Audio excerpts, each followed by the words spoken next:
जय हिंद प्यारे साथियों। इस वीडियो में बात करने वाले हैं बीएसएफ हेड कांस्टेबल मिनिस्ट्रियल और एएसआई स्टेनो की भर्ती के बारे में। और इस वीडियो में मैं आप सभी को बताने वाला हूं कि कैसे आप बचे हुए दिनों में अपने एग्जाम की तैयारी कर सकते हैं और एग्जाम को यहां पे क्रैक कर सकते हैं। क्योंकि जिस दिन मैं वीडियो बना रहा हूं यानी 12 जनवरी से 12 मार्च के बीच में केवल 60 दिन का समय बचा है जिसमें आपको अपनी तैयारी करनी है। तो कंप्लीट स्ट्रेटजी के बारे में, आपके सिलेबस के बारे में, स्टडी प्लान के बारे में, बेस्ट बुक के बारे में, हर एक चीज के बारे में इस वीडियो में मैं कंप्लीट आपको पूरी इंफॉर्मेशन दूंगा। तो इस वीडियो को लास्ट तक जरूर देखें क्योंकि ये वीडियो आप सभी के लिए बहुत ही ज्यादा इंफॉर्मेटिव रहेगी। वीडियो पसंद आए तो वीडियो को लाइक शेयर करके चैनल को सब्सक्राइब कर लेना और बेल आइकन पर प्रेस कर लेना ताकि फ्यूचर में आने वाली हर एक अपडेट का नोटिफिकेशन आपको सबसे पहले मिलता रहे। साथ ही में अगर आप कोई ऐसी बुक चाहते हैं इस एग्जाम के लिए जिसमें सभी सब्जेक्ट आप सभी को मिल जाएं तो यहाँ पे बेस्ट बुक आती है चक्षु पब्लिकेशन की, जो कि आपकी लेटेस्ट एग्जाम पैटर्न पे आधारित है ये बुक। तो आप इस बुक को ऑफलाइन ऑनलाइन दोनों तरीके से परचेस कर सकते हैं। लिंक आपको वीडियो के डिस्क्रिप्शन में दे दिया गया है, वहां से जाके आप ऑर्डर कर सकते हैं और अपनी तैयारी को बेहतर बना सकते हैं। अब बढ़ते हैं आपके सिलेबस की तरफ। तो देखिए आप सभी को यहाँ पे सिलेबस क्लियर होना चाहिए कि इस एग्जाम के लिए सिलेबस क्या होगा। तो हेड कांस्टेबल मिनिस्ट्रियल और एएसआई स्टेनो के लिए दोनों के लिए सेम सिलेबस है, सेम प्रोसेस यहाँ पे रहेगा रिटन एग्जामिनेशन का। तो दोनों के लिए मैं अलग से नहीं बोलूंगा, दोनों के लिए सेम प्रोसेस है। अब यहाँ पे समझ लेते हैं आपका सिलेबस। तो आप सभी को बता दें टोटल 5 सब्जेक्ट होंगे जिसके लिए हर एक सब्जेक्ट के लिए 20 क्वेश्चन होंगे, 20 मार्क्स आपको दिए जाएंगे। यानी कि 100 क्वेश्चन का आपका पेपर होगा जिसके लिए 100 मार्क्स आपको दिए जाएंगे। 1 घंटा 40 मिनट का ऑब्जेक्टिव टाइप आपका पेपर रहेगा जिसके लिए कोई भी नेगेटिव मार्किंग नहीं रहेगी। अब मैं सब्जेक्ट की बात करूं तो पहला सब्जेक्ट आपका रहेगा हिंदी या इंग्लिश। तो दोनों में से एक ऑप्शनल है, आप जो चाहे वो दे सकते हैं, जिसके 20 क्वेश्चन होंगे, 20 मार्क्स आपको दिए जाएंगे। टाइपिंग से कोई लेना देना नहीं है, यहाँ पे हिंदी चूज करें या इंग्लिश आपके ऊपर डिपेंड करता है। नंबर सेकंड आता है reasoning, 20 question 20 marks. Number third आता है mathematics, 20 question 20 marks. And fourth आपका आता है clerical aptitude, 20 question 20 marks. And number fifth पे आता है कंप्यूटर नॉलेज, 20 क्वेश्चन 20 मार्क्स। तो ये होता है टोटल आपका सिलेबस जिसमें आपके सब्जेक्ट 5 सब्जेक्ट हैं जिसके लिए 20-20 क्वेश्चन और 20-20 मार्क्स यानी टोटल 100 क्वेश्चन 100 मार्क्स। इसके अलावा एक और नया सवाल निकल के आता है, क्या क्लैरिकल एप्टीट्यूड में जीके के क्वेश्चन आ सकते हैं? तो हो सकता है कि थोड़े बहुत पूछे जाएं। वैसे आपको ऑफिशियल सिलेबस जो दिया गया है उसमें क्लैरिकल एप्टीट्यूड दिया गया है, तो खाली अपने अकॉर्डिंग ये चीज बोलने से कुछ भी नहीं होगा क्योंकि उसमें क्लैरिकल एप्टीट्यूड मेंशन है तो वही आपसे पूछा जाएगा। हो सकता है 2-4 क्वेश्चन आपको जीके के पूछ ले तो आपको उसके लिए भी रेडी रहना है। तो ये हो गया आपके सिलेबस की बात। इसके अलावा आगे बढ़ते हैं तो आगे यहाँ पे कुछ चीजें हैं जो कि मैं आप सभी को क्लियर कर देना चाहता हूं कि देखिए आप मैक्सिमम लोग क्या चाह रहे हैं कि एक बुक को हम लेके उसी से एग्जाम को क्रैक कर लें। तो ये कोई जरूरी नहीं है क्योंकि कोई पब्लिकेशन किसी सब्जेक्ट के लिए अच्छा है, कोई पब्लिकेशन किसी सब्जेक्ट के लिए अच्छा है। और जरूरी नहीं है कि आपका एक बुक से ही आपका एग्जाम निकल जाए, उसके लिए अलग अलग बुक भी आपको परचेस करनी पड़ सकती हैं। बट ये डिपेंड करेगा कि आप कितने अच्छे से पढ़ाई करते हैं। अगर आप 10 बुक भी लेते हैं, अगर कोई भी नहीं पढ़ते हैं तो भी आपका एग्जाम नहीं निकलेगा। बट यहाँ पे आप सभी को बता दें कि आपके एग्जाम के लिए हमने एक चीज बहुत अच्छी तैयार की है, एप्लीकेशन स्टडी फॉर ड्रीम्स पे आप सभी के लिए एक टेस्ट सीरीज तैयार की गई है जिसमें आपको 150 प्लस मॉक टेस्ट वहां पे मिल जाते हैं। और 150 मॉक टेस्ट में सबसे अच्छी बात ये रहेगी कि ये हिंदी और इंग्लिश दोनों भाषाओं में उपलब्ध है। तो जैसे चाहें, जिस क्वेश्चन को चाहें आप हिंदी में चेंज करें या इंग्लिश में चेंज करें, कभी भी चेंज कर सकते हैं।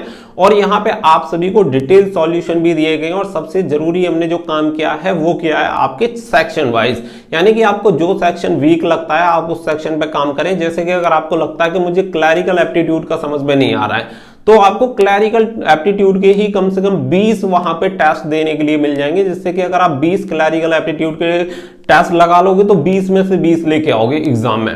तो वो आप जाके ले सकते हैं, लिंक मैंने वीडियो के डिस्क्रिप्शन में दे दिया है, वहां से जाके फटाफट से जाके टेस्ट सीरीज के लिए आप एनरोल कर लेना।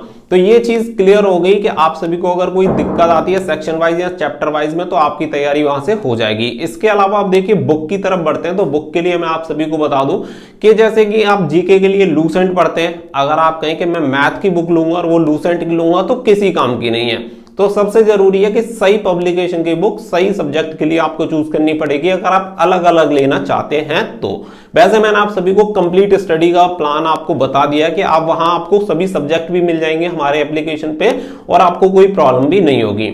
अब अगर आपको हर एक सब्जेक्ट के लिए बुक लेनी है तो मैं आपको क्लियर कर दूं कि यहाँ पे कंप्यूटर नॉलेज के लिए अगर आपको बुक चाहिए तो आपको लूसेंट की बुक ले सकते हैं। लूसेंट की एक बुक आती है कंप्यूटर के लिए स्पेशली, तो आप उस बुक को लेंगे तो आपका उससे कंप्यूटर नॉलेज वाला वो पूरा टॉपिक क्लियर हो जाएगा। वैसे हमने मॉक टेस्ट में पूरे कम से कम आपको 15 से 20 टेस्ट कंप्यूटर के प्रोवाइड करा रखे हैं। बात आती है मैथमेटिक्स की, तो देखिए मैथमेटिक्स के लिए मैं आप सभी को बता दूं आप RS अग्रवाल का यूज कर सकते हैं, क्योंकि इसी टाइप के क्वेश्चन एग्जाम में आते हैं और जो भी मैंने देखा है उसके अकॉर्डिंग मैं आप सभी को बता रहा हूं। रीजनिंग के लिए अगर मैं बात करूं तो रीजनिंग के लिए आप अरिहंत की बुक का यूज कर सकते हैं, वो आपके लिए बेस्ट रहेगी। इसके अलावा हिंदी की अगर मैं बात करूं तो हिंदी के लिए एक हिंदी की सामान्य घटना चक्र की बुक आती है, अगर आप उसका यूज करोगे तो आपका काम वहां से बन जाएगा। वहीं पे बात आती है क्लैरिकल एप्टीट्यूड के लिए, तो देखिए क्लैरिकल एप्टीट्यूड के लिए कोई स्पेसिफिक बुक नहीं आती है, बट जो मैंने टेस्ट सीरीज का बताया वहां पे आपको बहुत सारे मॉक टेस्ट मिल जाएंगे जितने शायद आपको किसी बुक में ना मिले, वहां पे आप सभी को दिए गए, तो आप इसका यूज कर सकते हैं। अब दूसरी बात आती है कि देखो आप पूरा थ्योरेटिकल पढ़ो, बहुत अच्छी बात है, सब्जेक्टिव पढ़ो, लेकिन सबसे ज्यादा जो मोस्ट इंपोर्टेंट चीज रहेगी वो आपकी रहेगी प्रैक्टिस एंड रिवीजन, क्योंकि आपने जितना पढ़ा है उसकी प्रैक्टिस और रिवीजन जब आप करोगे तो आपको वो सारी चीजें क्लियर हो जाएंगी। यानी कि आप बुक से पढ़ें, अच्छी बात है, उसके बाद आपको प्रैक्टिस सेट जरूर लगाने हैं जिससे आपकी तैयारी का आपको पता चल पाए कि कौन सा सब्जेक्ट वीक है और कौन सा सब्जेक्ट मेरा स्ट्रांग हो गया है, जिसपे मेरी अच्छे से कमांड हो गई है। सभी के लिए बहुत ही ज्यादा जरूरी रहेगा। दूसरी चीज मैं आप सभी को क्लियर कर दूं आपकी एग्जाम से रिलेटेड, तो देखिए पहले आपका एग्जाम ऑनलाइन कंडक्ट करवाया जाना था, लेकिन अब फाइनली ये कंफर्म हो चुका है कि आपका जो एग्जाम होगा वो ऑफलाइन आपका एग्जाम होना है और 12 मार्च से आपका एग्जाम होना है। बहुत सारे कैंडिडेट लोग वेट कर रहे हैं कि जब इसकी एग्जाम डेट डिक्लेयर हो जाएगी, यानी कि ऑफिशियली डिक्लेयर हो जाएगी, तब हम इसकी एग्जाम की तैयारी करेंगे।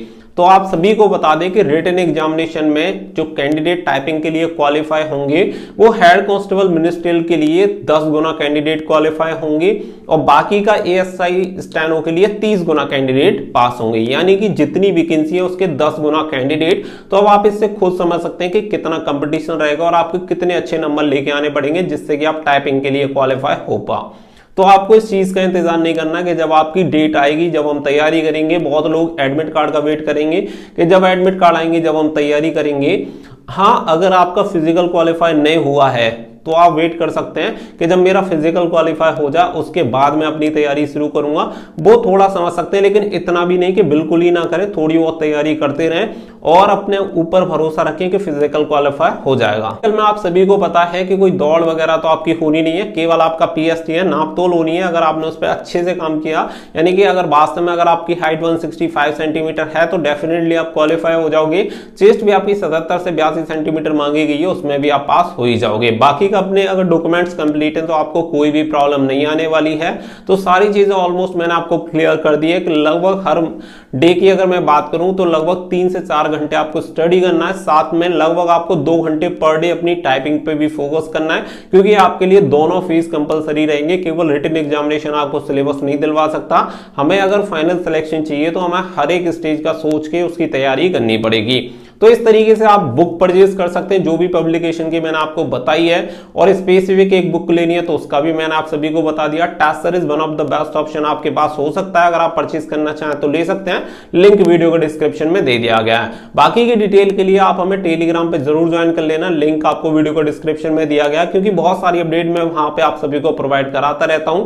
तो मिलेंगे नेक्स्ट वीडियो में एक अच्छी सी अपडेट के साथ, फिलहाल के लिए बस इतना ही। Thank you for watching. जय हिंद, जय भारत।